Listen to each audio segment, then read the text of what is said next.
இந்த பாப்பா முதல்ல எங்கிட்ட ட்ரீட்மெண்ட்டுக்கு அவங்க அப்பா அம்மா கூட்டிகிட்டு வராங்க. கூட்டிகிட்டு வரும்போது நான் பார்க்குறேன், ரொம்ப லீனாக ரொம்ப சின்ன பிள்ளையாக இருக்குது. அந்த பாப்பா வந்துட்டு ரொம்ப அழுதுகிட்டே இருக்குது. எங்கள் குடும்பத்தில் நிம்மதி இல்லை, எப்படியாவது காப்பாற்றிருங்க, நீங்கள் காப்பாற்றிருங்க, நம்பிக்கை எனக்கு இருக்குது அப்படின்னு சொல்லி அப்பா அம்மா வந்து அழுதாங்க. சரின்னு அட்மிஷன் போட்டோம்.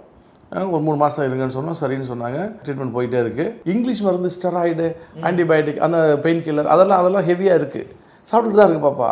ஸோ நம்ம கொஞ்சம் கொஞ்சமாக ஃபஸ்ட்டு ஒரு 2 நாள் தான் அந்த மருந்தை சாப்பிட வச்சோம். அப்புறம் 2 நாளைக்கு அப்புறம் ஆஃப் டோஸாக சாப்பிட சொன்னோம். இங்கிலீஷ் மருந்தையே நம்ம ட்ரீட்மெண்ட்டு சைமல்டேனியஸாக கொடுத்தோம். மூலிகைகளை கொடுத்துட்டு வந்தோம்.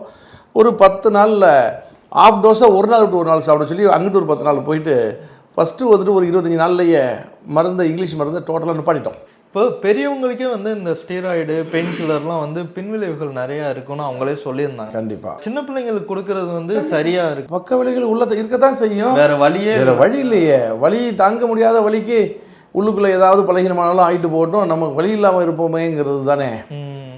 ஒரு 25 நாளில் அதை சாப்பிட்டு அந்த ஹெவியான அந்த வீரிய மருந்துகள் எல்லாம் நிறுத்திட்டு அப்புறம் அதுக்கு வலி கொஞ்சம் கொஞ்சமாக குறைஞ்சிக்கிட்டே வருது. அந்த ஆரம்ப நாள்லேருந்தே கொஞ்சம் கொஞ்சமாக குறைஞ்சிட்டு வருது.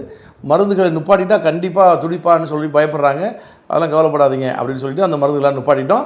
வலி குறைஞ்சபடியே வந்துக்கிட்டே இருக்குது. இப்போது சுத்தமாக வலி இல்லை. கடந்த ஒரு வாரமாக எந்த மருந்தும் எடுத்துக்கல. அந்த மூலிகை மூலிகை மருந்து மட்டும் போயிட்டு இருக்கு. சுத்தமாக வலி இல்லை. கம்ப்ளீட்டாக க்யூர் ஆயிடுச்சு. அப்போ எதுக்கு சொல்ல வரேன்னா, இப்போ நீங்கள் உள்ளுக்கு மருந்து சாப்பிடணும். ஸ்ட்ரென்தன் பீரியட் இன்னொரு மாதம் இருக்குது அதுக்கு ட்ரீட்மெண்ட்டு. ஆனால் நான் வாரம் இது வீட்டில் இருந்தபடியே நாங்கள் தொடர்ந்துக்கிறோம்னு சொல்லி அவங்க ரெக்வெஸ்ட் பண்ணுறாங்க. சரின்னு சொல்லிட்டு அனுப்பிச்சிட்டேன். நான் அனுப்ப போகிறேன் நாளைக்கு. இப்போ அவங்க அப்பா அம்மா எல்லாருமே ரொம்ப ஹாப்பி. அந்த பொண்ணு வந்துட்டு ஹாப்பி. இப்போ இதில் என்ன நடந்திருக்கு?